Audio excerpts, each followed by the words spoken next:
জন্য সবাইকে স্বাগত। খবর প্রচারিত হচ্ছে রাজশাহী কলেজ ছাত্রীনিবাস চাপাচাপি সেন্টার থেকে। সংবাদের শুরুতে শিরোনাম। সাহেব বাজারের সবজিতে পর্যাপ্ত পরিমাণে ফরমালিন না পাওয়া, মরিচের গুঁড়ার সাথে ইটের গুঁড়া না পাওয়া, কলা গাছ দিয়ে পদ্মা ডিজিটাল সেতু তৈরি করা এবং দেশের ফুটবল মাঠগুলো 10 ফুট পানির উপরে তলিয়ে যাওয়া। এতক্ষণ সংবাদ শিরোনাম শুনলেন, এখন শুনবেন বিস্তারিত। রাজশাহী সাহেব বাজারের সবজিতে পর্যাপ্ত পরিমাণে ফরমালিন না পাওয়ায় 3 ফরমালিন ব্যবসায়ীকে মৃত্যুদণ্ড দিয়েছে ভাসমান আদালত। এদিকে মরিচের গুঁড়ার সাথে ইটের গুঁড়া না মেশানোর দায়ে 5 জনকে যাবজ্জীবন কারাদণ্ড দিয়েছে ওই আদালতের হাকিম। আবার এদিকে ফোনে টাকা রিচার্জ করে সময় মতো টাকা না ঢোকায় প্রেমিকার সাথে কথা না বলতে পেরে টেলিটকের বিরুদ্ধে প্রেমহানির মামলা করেছেন আমাদের রহিম স্যার। আগামীকাল সন্ধ্যা 1টায় এই মামলার শুনানির দিন ধার্য করেছে আন্তনগর হাকিম। এদিকে আজ রাতে এক চাঞ্চল্যকর ডিনার পার্টিতে আলু ভর্তা আর ডাল ভাত দিয়ে খাওয়ার জন্য ছাতির সঙ্গে যাবেন আমাদের আশরাফ স্যার। তাকে সেখানে ব্যঙ্গ সংবর্ধনা দেওয়া হবে। এদিকে আবার রাজশাহীতে বিড়াল এবং ইঁদুরের মুখোমুখি মারামারিতে একটি ডেমো ট্রেন নিহত। ট্রেনটিকে কমলাপুর গোরস্থানে দাফন করা হয়েছে। ওই ঘটনা ধামাচাপা দেওয়ার জন্য 2.5 সদস্যের একটি ঘুমন্ত কমিটি গঠন করা হয়েছে।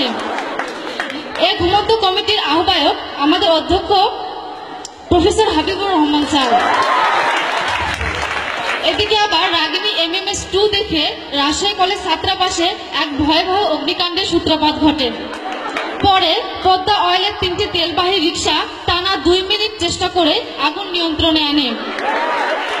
এই ঘটনার জন্য 3 দিনের রাষ্ট্রীয় আনন্দ ঘোষণা করা হয়েছে। এদিকে কলা গাছ দিয়ে পদ্মা ডিজিটাল সেতু তৈরি করার নতুন পরিকল্পনার কথা বললেন যোগাযোগ মন্ত্রী ওয়াইফাই কাদের। তিনি বলেন, এতে দেশীয় বিনিয়োগ যেমন বাড়বে তেমনি দুর্নীতিও আরো এক ধাপ এগিয়ে নেওয়া সম্ভব হবে।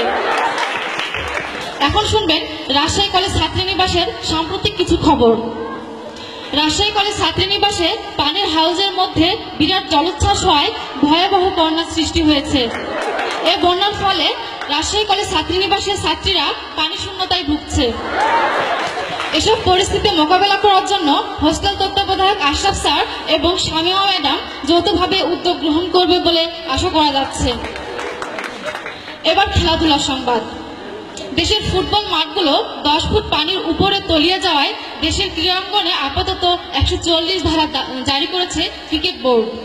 এদিকে লালিগার আজকের মাছ ধরার ম্যাচে বিকাল 8টায় রাজশাহী কলেজ মাঠে মুখোমুখি হতে যাচ্ছে হাশেম এবং কাশেম গ্রুপ। জাহাঙ্গীর ইনজুরির কারণে এই ম্যাচ থেকে বাদ পড়েছেন তারকা ব্যাটসম্যান নেইমার। এখন শুনবেন আবহাওয়া। দেশের আকাশে আজ কোনো মেঘ নেই, তবে সকাল থেকেই ভারী বর্ষণ হচ্ছে। এই ঘটনার জন্য আমাদের আশরাফ স্যারকে দোষলেন আমাদের শামিমা ম্যাডাম। এই আবহাওয়ার পূর্বাভাস অনির্দিষ্টকালের জন্য বলবৎ থাকবে। আগামীকাল সূর্যোদয় হবে রাত্রি 13টায় এবং সূর্যাস্ত যাবে সকাল 15টায়। খবর শেষ হলো। আল্লাহ হাফেজ।